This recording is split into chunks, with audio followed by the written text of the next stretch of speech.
What's up, you guys? This is Rob from The Gay Guy Plays, and today on the Daily Grind, we're going to be taking our first look at Operation Plaguestar. We'll go ahead and take a look at the bounties, go over the rewards, and then jump into gameplay right after that. Now, I do want to give you guys a little bit of a disclaimer. I do believe that there is an escalation portion of the event, and we'll go ahead and cover that in a separate video. I just wanted to go ahead and give you the first look and all of the good bits that you can go ahead and grab from the bounty itself. So, let's go ahead and jump right in. Alright, so straight out of the gate, you're going to have two different contacts for Operation Plaguestar, the first being Kanzu, who of course holds the bounty for it. And as you can see right here, it is at the very top of the board. So don't get confused, don't scroll all the way down to the bottom. It's actually the very first one that comes up, and it says Plaguestar. The levels are 15 to 25, and you can see all of the different rewards that are available there. Remember that they did have the new bounties change, so you should actually get rewards at every single level of the bounty, which would be very, very interesting. So we've got that, and it's actually going to reward 1,000 standing with the operational supply. Now, the second person that you're actually going to be making contact with is Nakak. So you can just fast travel right here, go visit Nakak, and she now has the operational supply option.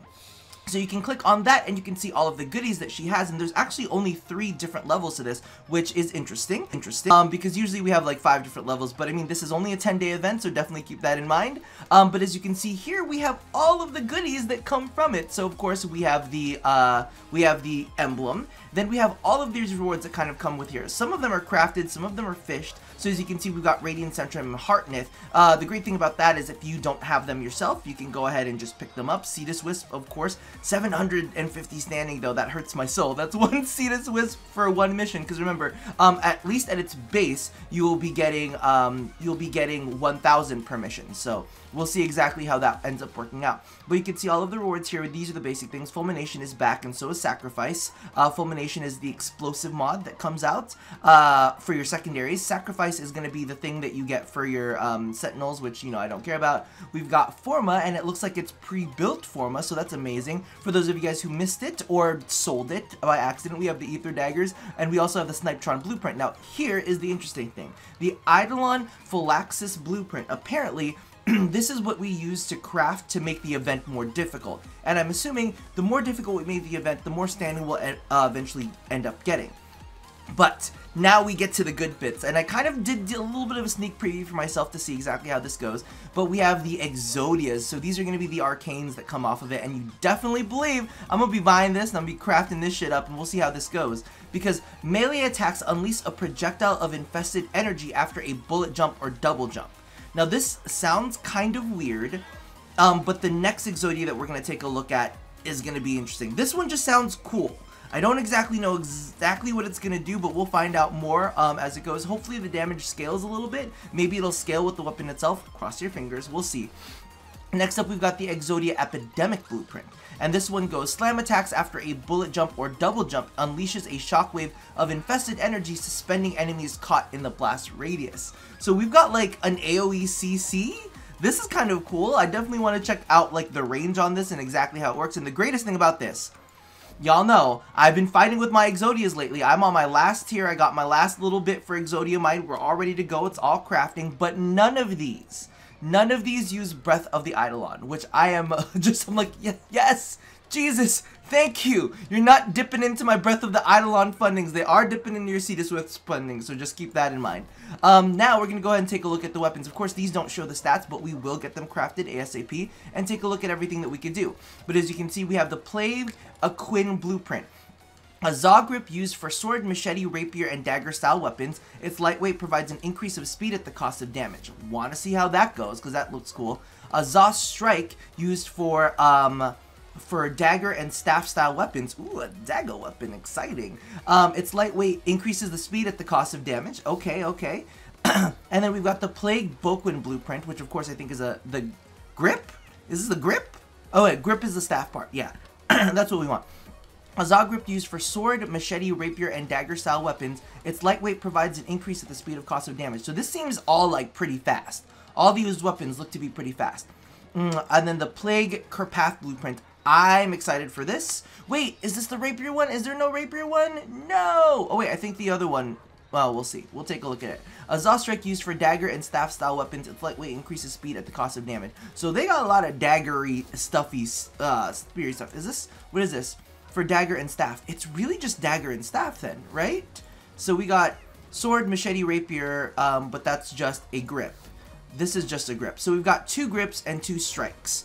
Aw, boo, I wanted like a rapier kind of like pokey stick thing. Regardless, we'll jump into that because you guys know how much I love my Zaws. And we'll chat about that more once we've kind of like gotten our hands into it. I'm actually going to go and jump into my first bounty. I'm going to grab a couple friends and we'll see exactly how it all goes. I'll give you guys some narrations along the way because I'm going to be recording it separately from this, whatever this is, and if there's anything of note to mention, I'll go ahead and point it out to you guys, okay? Alright, so before we get started, one of the things that I really want you guys to do is listen to all of Kanzu's voice lines, because legitimately, if you did not love him before, you will love him now. One of my favorite freaking characters on the plains. He was like, you know, maybe second or third, but now he like came up in the ranks because his dialogue here was fucking fantastic, and he says a lot of the things that I say. He's a sassy motherfucker. Regardless, let's get into the actual bounty itself. It's a 4-stage bounty. It's fairly quick-ish. I think that teams can get through this fairly fast,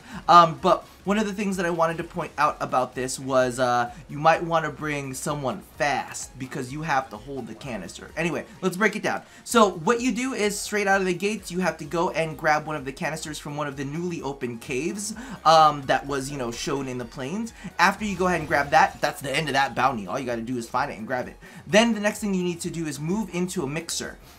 And this is when you have like those Eidolon Phylaxis or Eidolon, I don't know, mixy goopy things that you get from Nakak, or one of the things that you actually get from your clan, because your clan is actually able to craft up some interesting things to add into the mix. So at the mixer, you'll be able to go ahead and toss that stuff in, whatever, and then you'll go ahead and have that mix. So you have to defend the mixer. So it goes from basically like a capture the toxin, to defend the mixture as it's mixing. Then after that, you go ahead and move into an escort the drone. So you go ahead and put that canister into the drone, and then you have to like lead the drone to the boil.